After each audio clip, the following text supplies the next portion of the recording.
Hi buddies, it's chemistry second set of ninth class objective paper. This is model paper as I told you earlier. Now here we have the first question. If the pressure of a gas initially at 760 millimeter of mercury is increased to 1520 millimeter of mercury, then volume of the gas will change from 2 decimeter cube to. Now first of all you have to mention कि यार यहाँ relation क्या है. So there we have a relation of pressure and volume. तो हमें बहुत clearly पता है कि यार प्रेशर बढ़ेगा, वॉल्यूम डिक्रीज करेगा.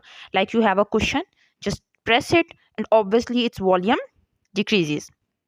सो that means here we have 760 plus 760 करें, इट गिव्स यू 1520. इसका मतलब है व्हाट आर यू डूइंग, आप प्रेशर डबल कर रहे हैं. तो अगर आप प्रेशर डबल कर रहे हैं तो वॉल्यूम को क्या होना चाहिए, हाफ. सो इट मीन्स अगर वॉल्यूम पहले 2 है तो वो वॉल्यूम 1 हो जाएगा. So it is 1 decimetre cube. A option is the correct one. Second, the temperature at which vapor pressure of a liquid becomes equal to the atmospheric pressure is called boiling point. यहाँ पर वो आपको boiling point की definition दे रहा है कि यार जितना बाहर हो उतना अंदर हो तो आपकी चीज़ boil करती है, कोई भी liquid boil करता है. और boiling point water का क्या होगा माउंट एवरेस्ट पर. अब बहुत क्लियर है कि जब हम ऊपर जाते हैं तो एयर का प्रेशर डाउन होता है. दैट मीन्स अगर एयर का प्रेशर डाउन हो रहा है तो बॉइलिंग पॉइंट भी डाउन होगा, क्योंकि अगर बाहर का प्रेशर कम है तो अंदर का प्रेशर, अगर आप पानी बॉयल कर रहे हैं तो वो जल्दी अटेन कर लेगा और इक्वल हो जाएगा वो प्रेशर. सो 100 तो वाटर का बॉइलिंग पॉइंट ज़मीन के ऊपर है, 150 और 130 तो 100 से ज़्यादा है. सो ऑब्वियसली ये तो हो ही नहीं सकता. सो 100 से कम एक ही वैल्यू है 70. सो अगर आपको नहीं भी पता कि प्रेशर कितना ड्रॉप हो रहा है एयर का ऊपर की तरफ जाते हुए, तो यार आप कंफर्म है कि हमारी जो वैल्यू है वो 70 होगी, क्योंकि स्टोरी बस ये है कि हमारा बाहर और अंदर का प्रेशर जो है वो इक्वल होना है, तो चीज़ ने बॉयल करना है. Third question. Identify from the following solvents which one is polar and can dissolve compound having hydrogen bonding.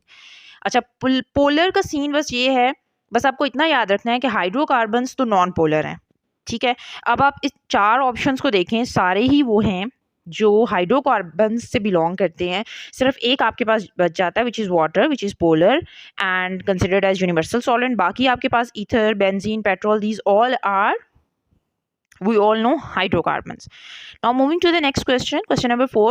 Molarity of a solution NaOH is 1 molar. How many number of moles of NaOH will be present in 250 centimeter cube of solution? सबसे पहले आप ये देख लें कि यार ये किस किस्म का क्वेश्चन है.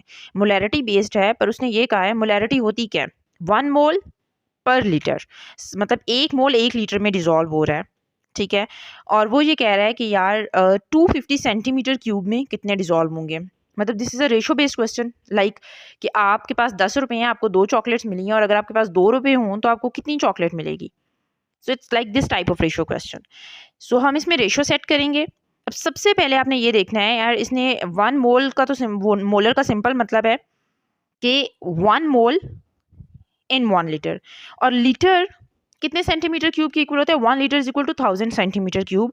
सो दैट मीन्स 1 हमारे पास मोल है 1000 सेंटीमीटर क्यूब में, तो 250 सेंटीमीटर क्यूब में कितना होगा. ऑब्वियसली आपके पास ये 1 डिवाइडेड बाय हो जाएगा value 1000, and then 250 centimetre cube में कितना होगा वो दूसरे एंड पर जाएगा, तो it becomes 1 by 1000 into 250. So आप इसको कट आउट करेंगे, you will get the answer which is 0.25. That is very clear कि 0 से कट जाएगा, बाकी हमारे पास 100 बच गया पीछे. जब वो आप डेसिमल लेकर जाएंगे ऊपर तो वो 0.25 हो जाएगा. The solution of this question is given in the description. You can check it out. This is a simple ratio question. अगले क्वेश्चन की तरफ जाते हैं. Oxidising agent is a substance which. अब ऑक्सीडाइजिंग एजेंट क्या है, एजेंट मीन्स जो दूसरे के लिए वो काम करता है. जैसे आपके पास वीज़ा एजेंट्स होते हैं, आपको वीज़ा प्रोवाइड कर रहे हैं. ठीक है. सो ऑक्सीडाइजिंग एजेंट आपको क्या प्रोवाइड करेगा, ऑक्सीडेशन. और अगर आपको ऑक्सीडेशन दे, मतलब आपकी ऑक्सीडेशन कर रहा है, तो अपना क्या होगा, रिडक्शन. एक चीज़ आपको दे दी तो उसके पास वो कम हो गई. सो अगर आपकी ऑक्सीडेशन है तो उसकी रिडक्शन हो रही है, simple. So the options here are reduces itself and oxidizes other substance. So reduces itself and oxidize other substance, पहला ही ऑप्शन ठीक है, बट लेट्स थॉरली हम देख सकते हैं बाकी भी. दोनों रिड्यूस तो कभी भी नहीं हो सकते, सो बी ऑप्शन तो कभी सोचे ही ना. सी ऑप्शन उसने कहा है कि ऑक्सीडाइज करे खुद को और दूसरों को रिड्यूस करे, तो ये नहीं हो सकता, क्योंकि हमने पहले कहा कि यार एजेंट मीन्स कि वो दूसरों को वो देगा, उस चीज़ का एजेंट है ना, वो चीज़ प्रोवाइड कर रहा है दूसरों को, that's why that is considered as agent. C option भी गलत है एंड डी एब्सोल्युटली गलत है यार, दोनों ऑक्सीडाइज एट अ टाइम तो हो नहीं सकते. Then Question number 6. Electrons are filled in 4 shells K, L, M and N. L shell has subshells. L के कितने subshells होंगे? अच्छा, L जो है that is you know the electronic configuration. K first shell है, इसके साथ जो हम नंबर यूज करते हैं that is 1, L is second. So 2 के साथ जो आपके पास सब शेल्स आ रहे हैं that belongs to this shell. अब ए ऑप्शन देखें, ये 1 की गो में है, सी जो है वो 3 में है, डी जो है वो 4 में है, बी ऑप्शन आपके पास 2 में है. So 2s and 2p. On the other hand we all know यार L contains 8 electrons, so 8 में से 2 go in the S and 6 in the P, so here we have 8. So L the true option is B. Next question. Isotopes have same atomic number and different mass number. Which radioisotope is used for the diagnosis of tumor in the body? Now that is simple question. जो अगर आपने पढ़ा हुआ है thoroughly तो आपको समझ में आ जाएगा कि यार cobalt is the correct answer. हम हर किस्म के जो आइसोटॉप है इसको आपकी बॉडी के अंदर नहीं छोड़ सकते. पर्टिकुलरली जो आइसोटॉप है ये आपके उस ट्यूमर के अंदर एब्जॉर्ब होता है, वहाँ से रेडिएशन एमिट होती हैं और उससे डायग्नोज होता है कि this particular type of tumour is present in your body. So A is the correct option as for tumour diagnosis are concern. Moving on, covalent bonds are formed by sharing of electron. Identify the covalent compound. अब covalent compound sharing of electron से बनते हैं. Sharing उनके दरमियान होती है जिनकी आप सिंपली कह लें कि भाई औकात एक जैसी हो, बराबर हो, सो रिएक्टिविटी डिफरेंस बहुत ज़्यादा ना हो एंड इलेक्ट्रोनेगेटिविटी डिफरेंस बहुत ज़्यादा ना हो in terms of chemistry. So here we have calcium है. सबसे पहला तो CS2 है, कार्बन सल्फाइड है. अब कार्बन सल्फाइड को अगर आप गौर से देखें तो ये बड़े क्लोज मेंबर 4 ए ग्रुप, ठीक है, and round. So this one with a very less distance in the periodic table, so they have the covalent nature bond. Calcium chloride अगर आप देखते हैं कैल्शियम 2A ग्रुप में है, क्लोरीन 7th में है, बहुत डिस्टेंस है, इलेक्ट्रोनेगेटिव डिफरेंस बहुत ज़्यादा है, ये आयनिक बनाते हैं. इसी तरह से आप लिथियम ब्रोमाइड की लोकेशन देखें, स्टार्ट एंड एंड. इसी तरह से आप सोडियम सल्फाइड को देख लें, start and end. So in the same way I just want to mention कि यार अगर आपको बहुत डिटेल में नहीं भी पता and if you want to sometimes, जैसे हमारे स्टूडेंट्स करते हैं कि इसको रैंडमली क्वेश्चन को उसको आंसर को सॉर्ट आउट करने की कोशिश करते हैं. So you can do it in your own way by just checking out the difference of the location of the element कि वो कहाँ पर है. ठीक है, अगर वो बहुत करीब है so obviously they can't make covalent bond, फिर वो आयनिक बनाते हैं. अगर वो बहुत दूर दूर हैं और अगर वो बहुत करीब की लोकेशन में है तो उसमें इलेक्ट्रोनेगेटिविटी डिफरेंस इतना ज़्यादा नहीं होता, सो वो शेयरिंग करते हैं. Right, so here we have a correct option, CS2. A option is the correct one. Next, predict the group and period that shows electronic configuration. X हमें outermost का उसने show कर दिया है 3s2 3p4. so the 3 number जो आपके सब shell के साथ जो number mention होता है, जो multiplying factor है, that shows the period. so third period is the confirmed one. अब हम number of electrons total कर लेते हैं in the third shell. 4 हमारे P में है and 2 electrons are here in the S shell, so we have 6, so that means it's a 6A group. So 6A is the group and third is its period. So for 9, D option is correct. Moving on, atoms react with each other. The following statements are correct except, so you have to check it out for the wrong statement. They want to complete valence shell, बिल्कुल बात ठीक है, obviously इसीलिए react करते हैं.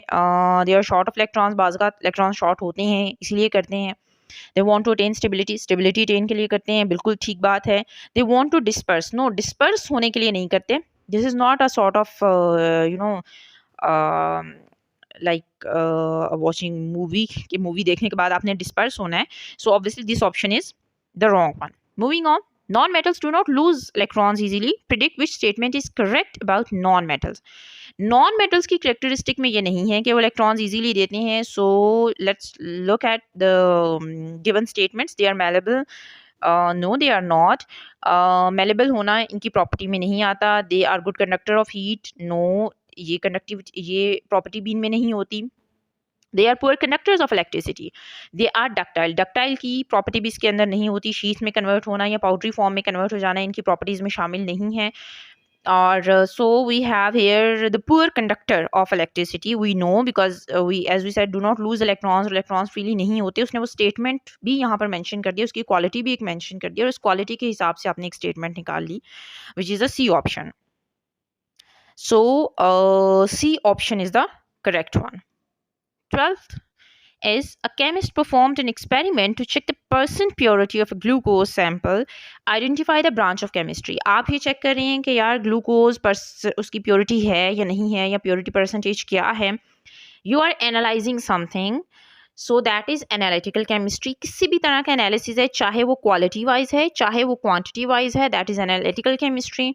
Industrial chemistry में we all no कि यार इंडस्ट्री से रिलेटेड स्टफ पढ़ा जाता है. ऑर्गेनिक में हम हाइड्रोकार्बन्स और उससे रिलेटेड स्टफ पढ़ते हैं. In biochemistry we have living things and all the living processes. So only the analytical chemistry is the one जिसमें हम analytical और आपकी quality और quantity analysis करते हैं of your substances, right? Thank you.